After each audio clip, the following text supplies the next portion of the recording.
대표님 안녕하십니까? 반갑습니다.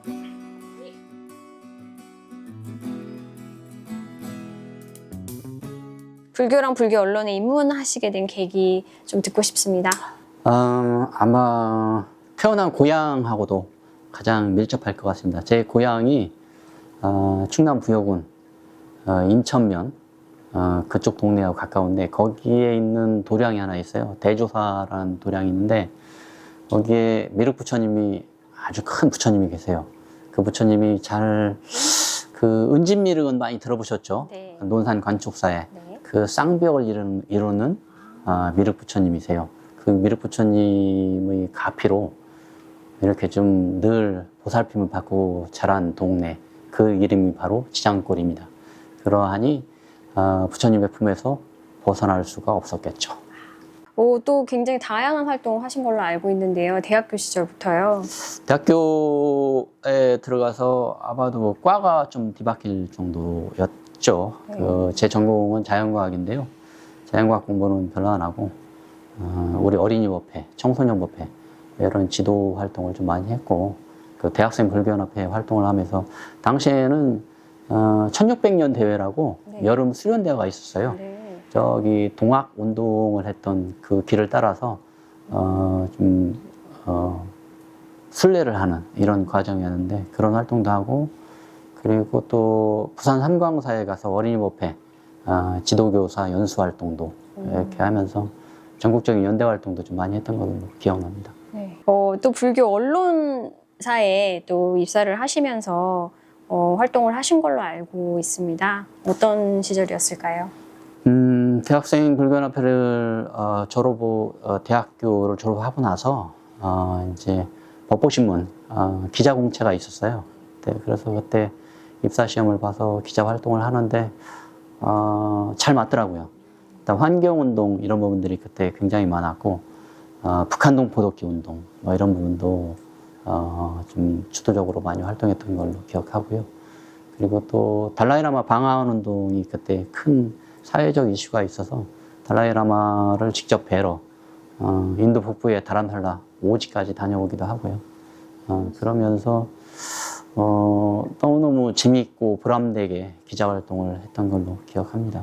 네. 불교계 언론과 일반 언론사의 차이가 있을까요? 일반 사회는 뭐 종교를 포함해서 온 사회 전체를 보겠지만 불교 전문 언론은 부처님의 가르침을 따르는 불자들의 세상을 일단 보겠죠. 그래서 포교론적 관점으로 기사를 좀 작성하게 되고요. 그리고 불교의 가르침을 보호하는 호교론적 관점에서도 기사를 바라보게 됩니다. 그리고 마지막으로는 보다 많은 가르침들이 체계적으로 이렇게 전달될 수 있도록 그리고 또 더욱 더 효과적으로 전달될 수 있는 전법적인 관점으로도 기사를 쓰게 됩니다. 향전 의미랑 출판사 서점 소개도 한번 부탁드립니다. 조계종 출판사는 조계종의 스님들 교육 불서부터 시작해서 불자들이 반드시 읽어야 될 필독서, 부처님의 생애, 불교 입문, 불교 개론 뭐 이런 교과서적인 부분도 만들어내고 있고요. 그리고 또 불교와 사회를 바라보는 시각, 불교와 과학을 연결시키는 시각, 그러니까 다양한 콘텐츠로 연결시키는 책 출간 물사를 하고 있기도 합니다. 그리고 이 조계종 출판사가 직영하는 유일한 매장이 바로 불교 전문 서점 향전입니다. 이 불교 전문 서점 향전은 2009년도에 당시 총무원장이셨던 지관 큰 스님께서 야, 우리 그 전체 한국 불교를 대표하는 종단인데 어떻게 불교 전문 서점 하나가 없냐 해서 원력을 내셔가지고 만든 아주 의미 있는 공간이고요. 여전히 잘 모르시는 분이 많으세요. 저기 조계사 일주문에서 바로 건너자마자 있는 여기 불교문화사업단 지하 1층인데요. 이 공간으로 오시면 커피 한 잔은 무료로 마시면서 책도 읽을 수 있고요. 그리고 또 아마 이 공간에 있는 책들이 대략 한 4,500종 되는 것 같아요. 그 책들이 있기 때문에 전국에서 불교 전문 책이 가장 많은 공간이다. 이렇게 말씀드릴 수도 있을 것 같습니다. 그렇네요. 그 어느 큰 서점의 한쪽에 차지하고 있는 불교 코너보다도 훨씬 더 큰 규모의 불교 서적들이 모두 모여 있는 곳이니까 불자분들께서 또 불자가 아닌 분들께서도 꼭 들려보셨으면 좋겠습니다. 출판사 서점은 아무래도 법보시랑 직결되어 있다고 보는데요. 법보시가 무엇이고 그게 왜 필요한지도 말씀 간단히 부탁드립니다. 전국에는 책을 사고 싶어도 쉽게 구매할 수 없는 분들도 있고요. 그리고 또 제가 보기에는 법보시는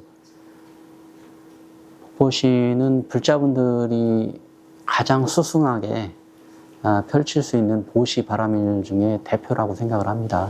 부처님의 가르침을 담은 책들을 보시하는 것이니까 그것으로 인해서 불자가 아닌 분이 불자의 길로 들어올 수도 있고 평범한 불자분이 더 큰 깨달음을 얻어서 부처님의 가르침을 실천하는 한 방법이니 그만큼 좋은 보시가 없지 않을까라는 생각이 듭니다.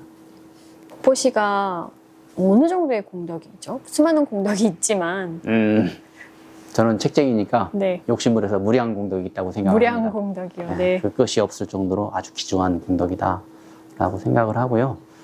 그리고 또 법보시가 꼭 필요한 곳들이 좀 있어요. 그러니까 병원에 오래 계시는 불자분들, 뭐 이런 분들 책 쉽게 사지 못하잖아요. 그리고 또 군법당에 계신 불자 장병들, 그리고 또 복지관이나 이런 데 이용하시는데 좀 어려움이 따르시는 소외된 이웃들, 그리고 조금 잠깐의 순간의 잘못으로 영어가 돼 있는 죄수자들, 이런 분들은 쉽게 책을, 특히 불서를 접할 수가 없으니 이런 분들에게 법공양을 올린다고 하면, 법보시를 한다고 하면 더 좋지 않을까요? 그렇군요. 저 일반인들이 그런 분들에게 법보시를 하는 방법이 좀 있을까요? 그래서 어떤 캠페인이나 이런 부분들을 좀 펼쳤으면 해요. 우리 대한불교 조계종의 관련 유관부서도 있을 테고, 아니면 이제 언론사도 있을 테고, 이렇게 해서 그 기금을 조성해서 꼭 좀 읽어야 될 책들을 선정을 해서 나눈다고 하면 법보시를 더 크게 펼칠 수 있지 않을까. 아직 기획이나 이런 것들은 고민을 좀 깊이 하지는 않았는데 꼭 실천해 볼 생각을 갖고 있습니다. 수많은 계획을 또 세우고 계시군요. 네, 향전을 중심으로 이 법보시 운동이 또 종단과 함께 더 커져서 많은 분들에게 부처님 가르침이 닿았으면 하는 바람이 생깁니다. 우리 조계종 출판사와 향전은 앞으로 어떤 콘텐츠 기획을 좀 계획하고 계실까요?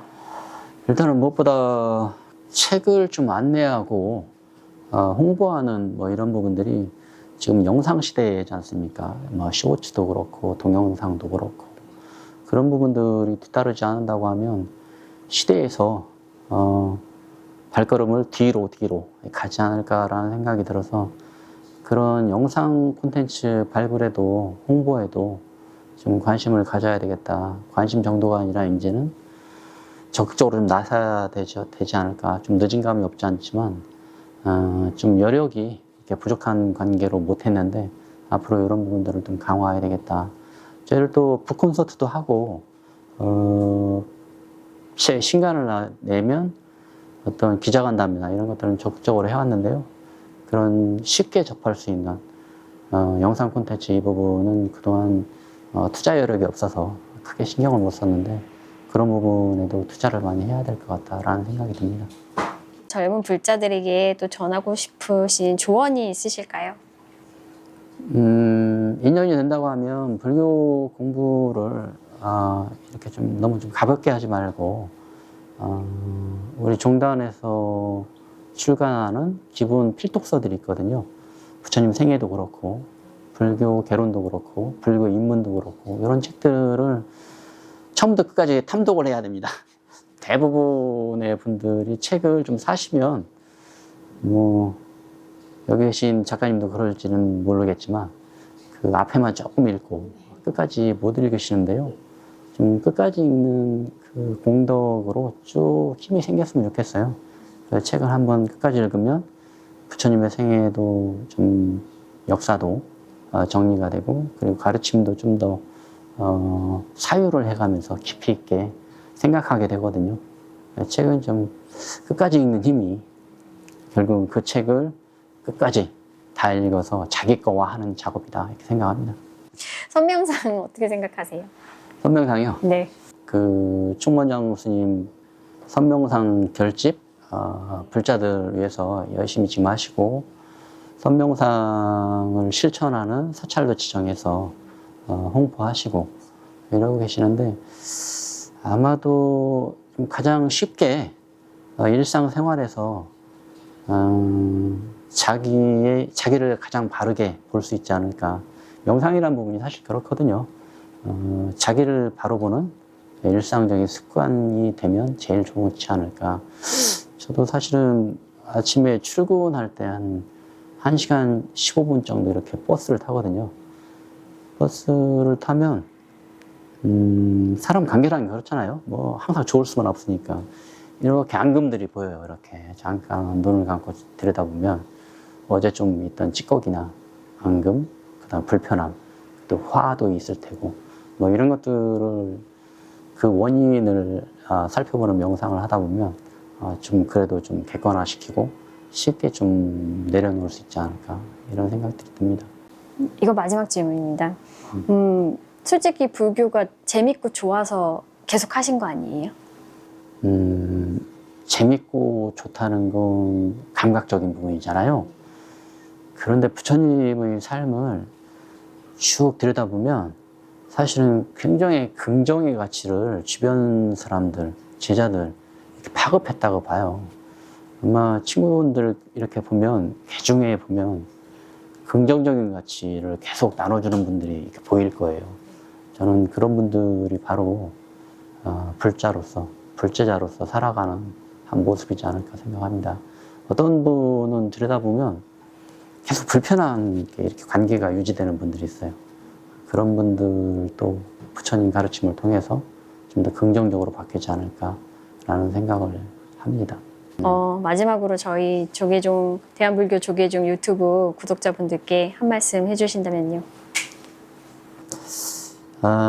대한불교 조계종 동영상 유튜브 독자 여러분, 보시다가 공감하고 감동스러운 부분이 있으면 꼭 주변에 권선을 하셔서 이 대한불교 조계종 유튜브 동영상을 더 많은 사람들이 함께 나누어 볼 수 있도록 인드라망 세상을 구현해 주셨으면 좋겠습니다.